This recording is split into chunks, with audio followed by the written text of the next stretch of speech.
From a contestant who made Gordon Ramsay lick his plate without a shred of fame, to a home cook who handled a live crab completely blind and still plated it perfectly. Every freaking time, like an angel.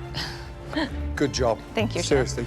These are legendary aura-forming moments in Masterchef, starting with Season 3 of Masterchef introduced a contestant many people still remember, Christine Ha. She entered the competition as a legally blind home cook. Other contestants weren't sure what to expect from her, but it didn't take long for the entire kitchen to realize that Christine could cook. You are unflappable and brave, because I'm getting splashed over here. It's already splattered in my face. Good luck, Christine. Yes, thank you. One of her early standout moments came in episode 6 during a seafood challenge. Team captain Ryan Umane gave his competitors, including Christine, a live crab, thinking the prep might slow her down. What protein do you want your competitors to cook with today? I'm gonna choose the crab, chef. But Christine didn't flinch and handled it by touch, feeling the shell and joints as she broke it down, piece by piece. The meat turned into a fresh crab ceviche that impressed Chef Ramsay. It's delicious. Oh, thank you, Chef. It's fresh, it's fragrant. You cook every freaking time like an angel. When the dish was tasted, Gordon Ramsay called Ryan out for playing that dirty trick. The move was meant to trip her up, but it ended up doing the opposite. And let me tell you, because there's no disadvantage here, really good job. Stay on that, I'm telling you. Another memorable moment came in episode 12 during an apple pie pressure test. Baking can be tricky because timing and temperature mattered so much. Visually, I'm at a disadvantage, but I know I need to still put that pie together and make it look aesthetically pleasing. So I'm thinking, this is my night, I'm going home. But Christine carefully peeled and prepared the apples using touch and memory, shaping the crust and building the pie step by step. During the challenge, she accidentally cut herself while working, but she kept going as the clock continued to run. Cindy, did I cut myself? Am I bleeding? Once her hand was treated, she returned to focusing on the pie and finished assembling it. When the pies came out of the oven, the judges praised the texture and flavor. Oh, thank God. Of a beautiful apple pie. And the flavor's amazing. Okay? It's delicious. And the judges noticed again and again. That person's dish is Christine.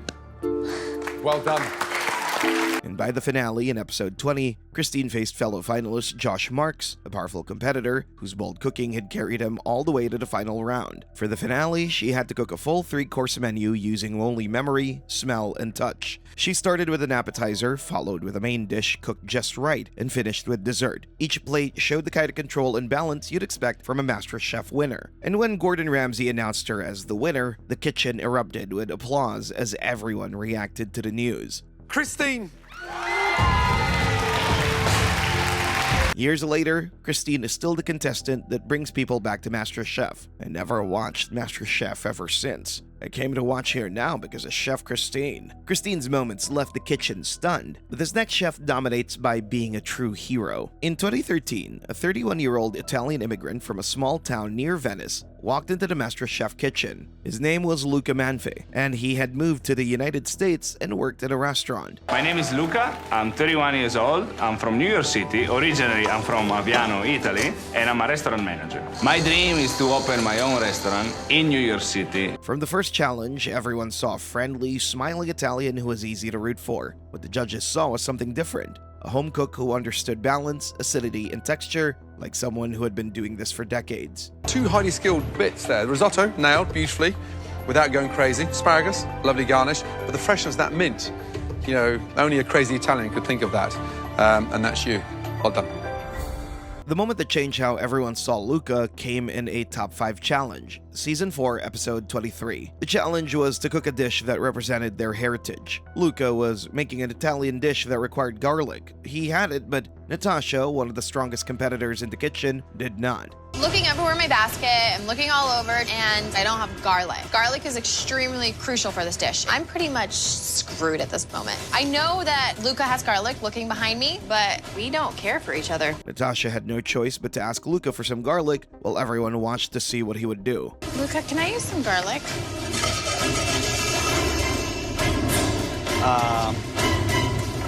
Luca understood that lending an ingredient to someone who was his direct competition could cost him the win. Still, he handed it over to Natasha easily. Natasha asked me for some garlic. Why should I not give it to Natasha? That's not the way I am. That's not the way I want to win.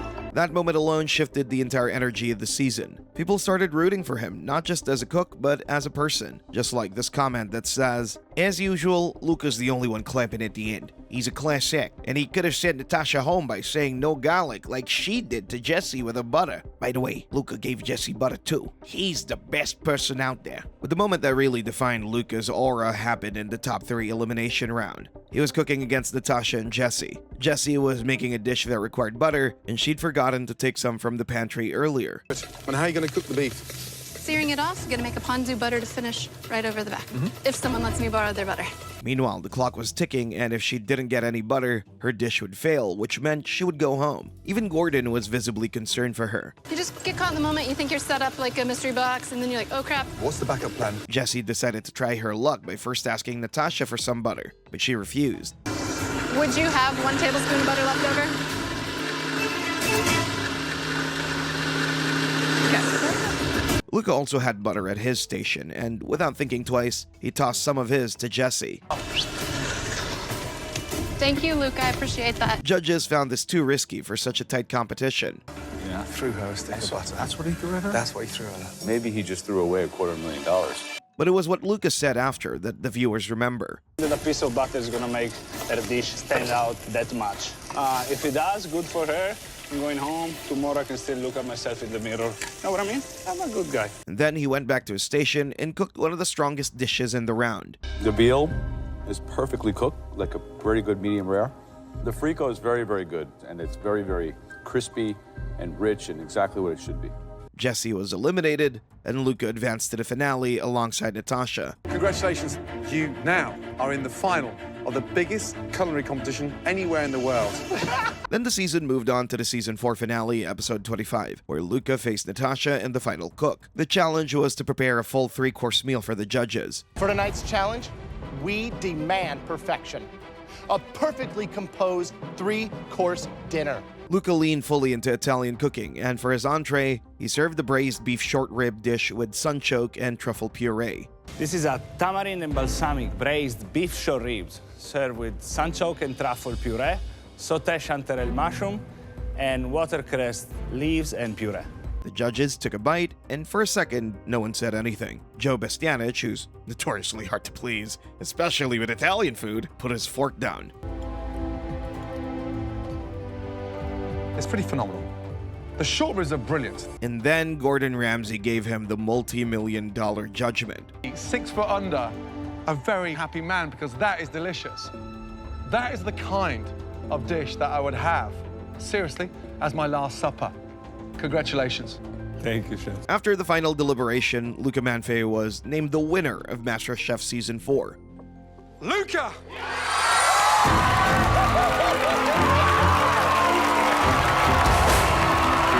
Luca won the season, but the short rib isn't what people remember. What they remember is a man who proved that you could genuinely be kind to your competitors and still be the best cook in the room. But while Luca stood out for being a hero, Nick would be known for cooking dishes that are out of this world. In Season 10 of Masterchef, Nick DiGiovanni stood out for his bold risks. The 22-year-old Harvard student from Rhode Island was obsessed with becoming a chef. Is somewhat common, presented in a very unconventional way. It's really nice. Thank you, Chef. Amazing. Thank you.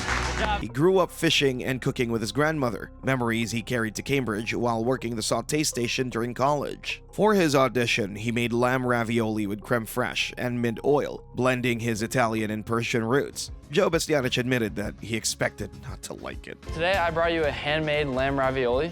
I have to say, I totally expected to not like this, and it's really good. Nick pulled it off, and Gordon Ramsay's reaction to watching Joe change his mind said more than Eddie's score could.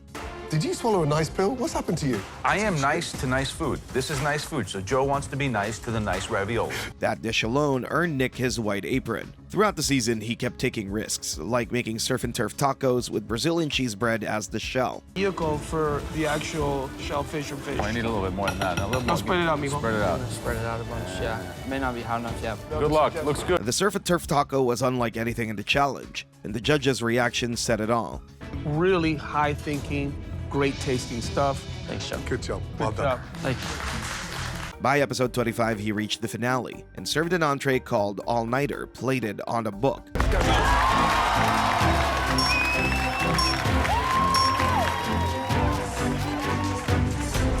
Judge Joe even questioned his decision. 3 months later, so I think he liked it. I'm ready to bring this home to my family. I've been practicing nonstop. Best of luck. Thank you, Chef. And I'm confident with my ability to cook this really difficult protein and knock it out of the park at a perfect medium rare. In the end, the judges were shocked and impressed, but the real moment came with what they said next. The white asparagus to the melding of that mineral flavor from the squid ink is working. It's just a shame that some of the bass is not cooked right. The skin is masterfully done.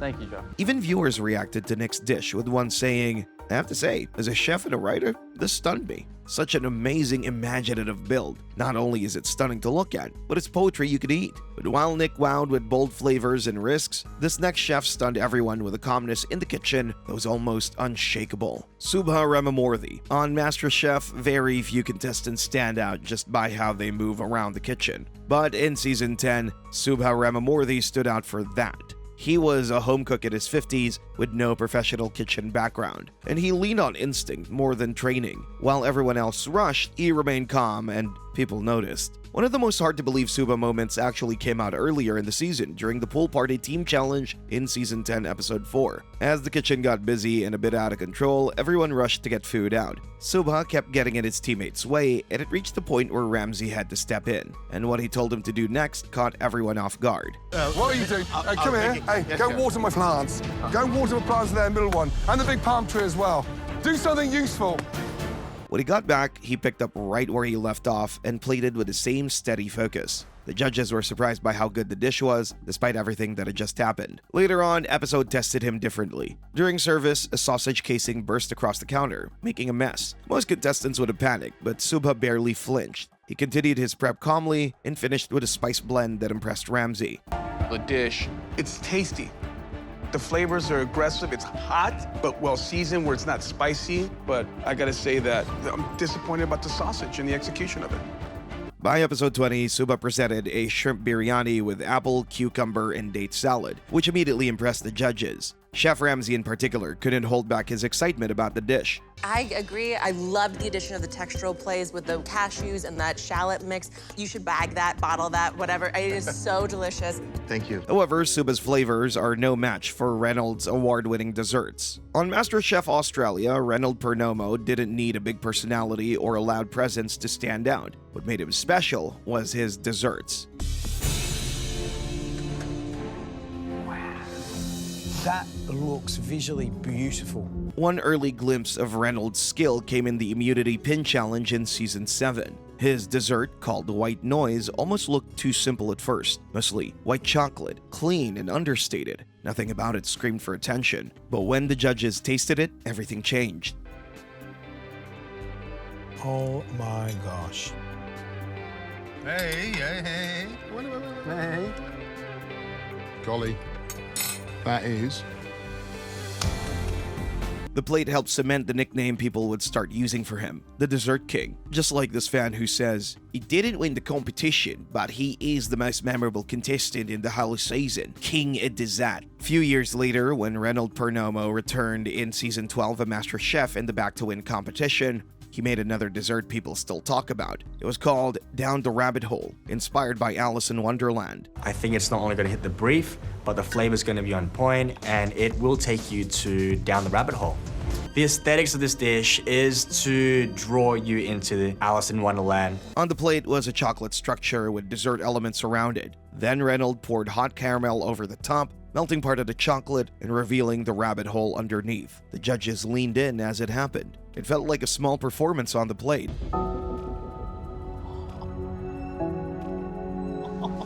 And there it is. There's the rabbit hole.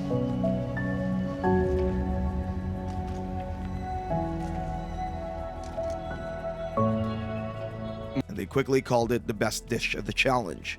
One dish was technically perfect, incredibly delicious.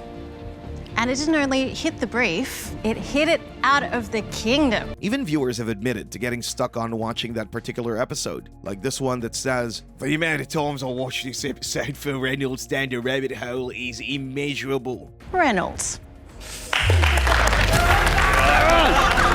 They had to recreate it within a set time, and most quickly realized how tricky it was. But while Reynold works with perfection, this next chef proved her skill by walking into challenges with ingredients she'd never touched before and still delivering dishes that left the judges speechless. Danielle Cardo stood out on Masterchef Canada Season 1 because she consistently delivered under extreme pressure. One of the most memorable moments came in Episode 3, during a high-stakes pressure test. Just 4 minutes into the challenge, Danielle cut her hand while preparing a salmon Wellington. Medic! Oh, Danielle just cut herself. She was pulled out for 12 minutes to receive medical attention, leaving her only 48 minutes to finish a dish that requires perfect timing, careful pastry work, and precise seasoning. Unhappy about this. What? It's a big cut? Wow. Despite the uncomfortable finger bandage and the lost time, Danielle returned to the kitchen and executed the Wellingtons flawlessly. It's to have her cut tended to. Danielle's been gone a long time. She's screwed. Danielle returns to the challenge. The judges called it a perfect dish, and the way she kept her focus under such a setback instantly cemented her reputation. Look at that. Salmon cooked to perfection. Crispy pastry. Just the right season for the vegetable. Sauce, nice compliment. Then Episode 7 tested her with a difficult nose-to-tail assignment. Rival contestant Eric Chong deliberately gave Danielle beef tongue, one of the most challenging cuts to prepare in a short time. I have no clue why Eric would target me. Maybe he thinks I'm his competition? Instead of looking scared, Danielle looked like she was up for the challenge, putting together a roasted beet and beef tongue salad that really stood out. Beef tongue that was cooked in a beef and sherry broth, and I paired it with a roasted beet salad. Again, in Episode 9, Danielle faced a mystery box challenge with ingredients she had never worked with before, including monkfish, sea urchin, and taro root. While many contestants hesitated, Danielle began making butter and pork-basted monkfish with a sea urchin veloute. The judges noted they were glad to see her rising to the top through a dish like that, before ultimately awarding her the win. I like the acidity. The fish is cooked properly. It's a great dish. It's good to see you coming to the top now. Thank you very much. Thank you. That home cook is Danielle. Congratulations, Danielle. You're about to gain control of the competition. However, the next chef brought a completely different kind of magic to the Masterchef kitchen. In Season 8 of Masterchef, Dino Luciano became known for cooking dishes that were just like himself. Weird, but incredibly delicious. Dino was 28 years old, from Bensonhurst, Brooklyn, and had spent his time before the show dancing in subway stations. My name is Dino. I'm 28 years of age. I'm from Bensonhurst, New York, and I'm a ballet dancer. But food was still deeply connected to his life. Dino grew up in an Italian family where cooking was part of everyday life, especially through his grandmother. Many of the dishes he cooked on the show were inspired by the flavors and memories he grew up with. One of the earliest moments that showed this came in Season 8, Episode 9. The challenge was to make cannoli, a classic Italian dessert that requires careful preparation. Dino's face lit up because it was no big deal for him. Oh my God, it's cannoli! I didn't have a pacifier growing up as a baby. I had a cannoli. While several contestants struggled with the dessert, Dino took the challenge further. Instead of making just one type of cannoli, he prepared two. One was traditional Sicilian style, and the other was chocolate peanut butter. He did it all in honor of his grandmother. She did a pistachio cream with mascarpone and blood orange zest. She either had blood orange or oranges, whatever was cheaper at the market that week. Many of the home cooks' cannoli were already disappointing the judges. It's like almost like it's infested. If I swallow that, I'm choking on it. Absolutely. Gotta be honest, Adam. I don't know if they're good enough to keep you in this kitchen. But when it was Dino's turn, Judge Aaron Sanchez tasted his and reacted in a way he rarely does. Stunning. That looks like an Italian grandma made that. The bridge, chocolate and hazelnut makes total sense. Dino, this is how you honor somebody. This is how you keep their spirit alive with great food like that. Thank you, Chef. The cannolis caught the attention of viewers too, and one fan even commented, "Every time I watch this video, it makes me want to know the recipe for Dino's cannolis." But one of the most memorable moments of this season came a few episodes later. In Season 8, Episode 14, the contestants faced a mystery box challenge where they had to create a dish using the ingredients provided under the box. Dino put his dish in front of the judges, and everyone seemed confused. One of the contestants even started laughing. What is that? It's a coconut cream puff The dish was completely gray and unappetizing to look at, the kind of plate that walks in already fighting against itself. And Gordon Ramsay even made a joke about it. On the outside. This is a mixed coconut and dark chocolate crumbles. It looks like the remains of my nana's ashes. Even the judges doubted that it would make sense. Yeah, I can't honestly tell whether it's going to be absolutely shockingly bad or really light and exciting. Let's get in there, shall we? But it was in this moment that Dino would prove to everyone that what he carried was beyond ordinary cooking talent. And then Gordon tasted it.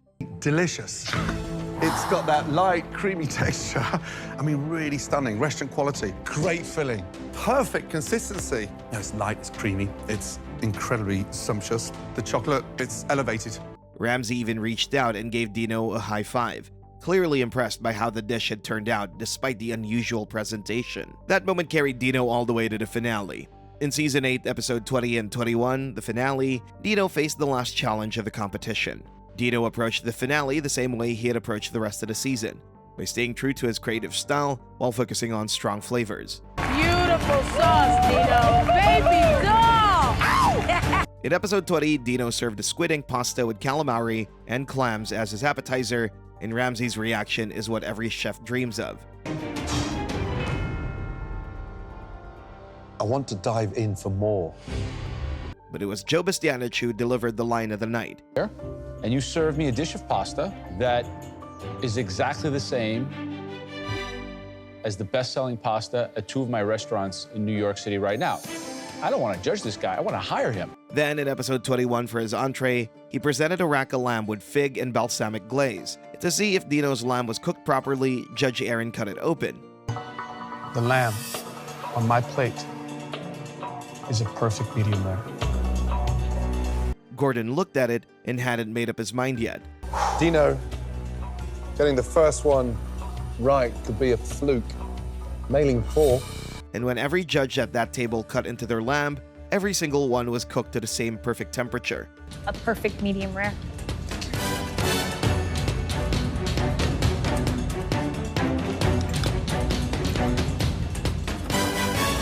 Even his roasted pistachio tiramisu with orange mascarpone cream, espresso caviar, and a pistachio tuile had the judges gushing, especially Ramsay.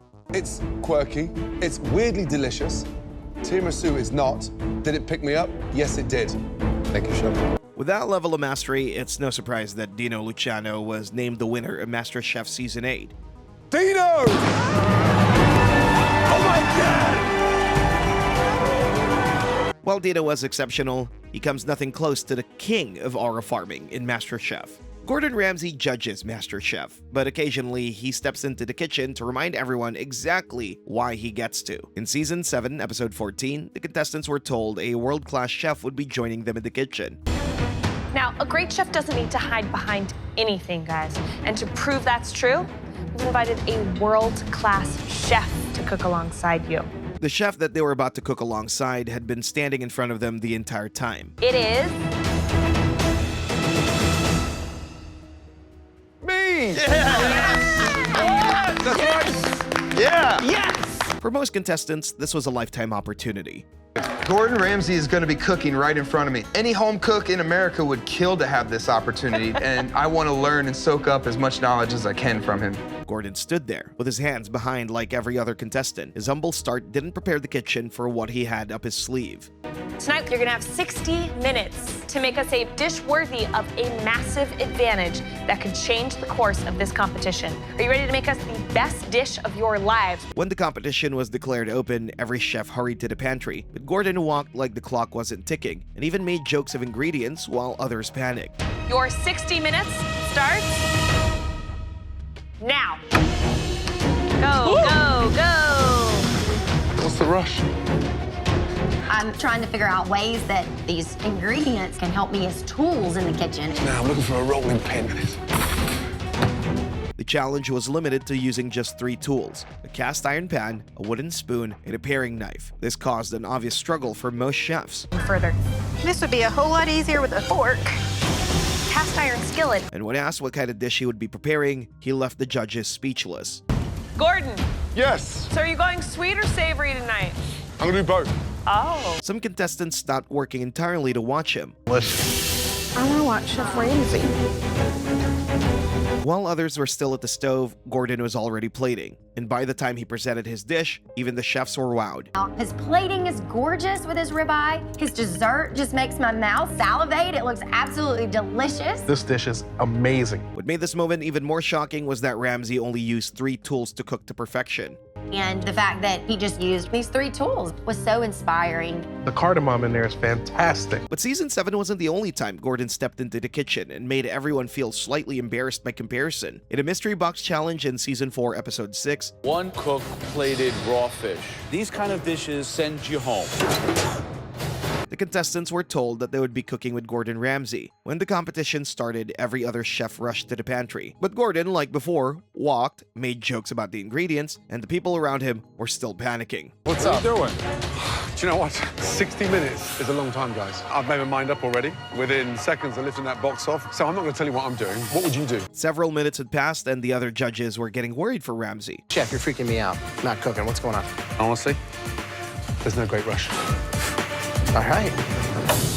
Where's he going? Instead of rushing off to his station, Gordon climbed up to get a better look at the kitchen. The pantry, and Gordon goes for a stroll. But some of the home cooks knew Gordon too well to know that time was no issue for him. It's kind of intimidating because, you know, he can come back and whip together a hell of a meal in like 5 minutes, you know. To make matters more tense, Ramsay proceeded to make a hot cup of tea for himself. By this point, nobody in the kitchen had any idea what they were watching.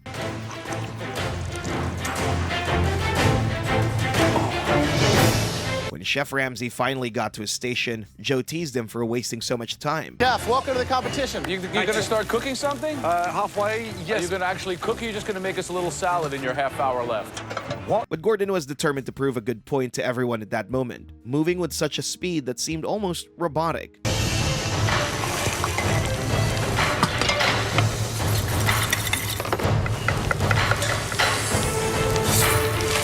In the end, Ramsay presented black cod with a sesame seed crust and caramelized cauliflower. When the other contestants tasted it, the kitchen went quiet in a way that it does when a dish is genuinely beyond what anyone expected. Sauce on it, beautiful texture on the cauliflower, beautifully seared. Wow. Super tasty and flavorful. He did an excellent job, of course. Still, that wasn't the most jaw-dropping moment that Masterchef would witness a Gordon Ramsay. This would happen during the Blind Chicken show. It started with Gordon challenging the contestants to cut down a whole chicken. To be a true master chef, you have to be able to take a stunning bird like this and break it down into all its delicious parts. It's so easy. Honestly, for me, I could do it with my eyes closed. Then came the proud talk. Really, Gordon? Yeah. All right, well, here's the deal. Go on. Oh! Chef Aaron quickly seized the opportunity to test Gordon, taking things a step further. Oh, man. Put that on for size, my friend. Gordon accepted without hesitation, and the home cooks were the ones who looked worried. 2 drums, 2 thighs, 2 wings, 2 breasts, 1 carcass. You watching up there? Yes, chef. Lift up the knife, pierce back the skin, and literally slice through. Pull back, pop out at joint. Come round, slice off. Again, pierce, pull back, pop out.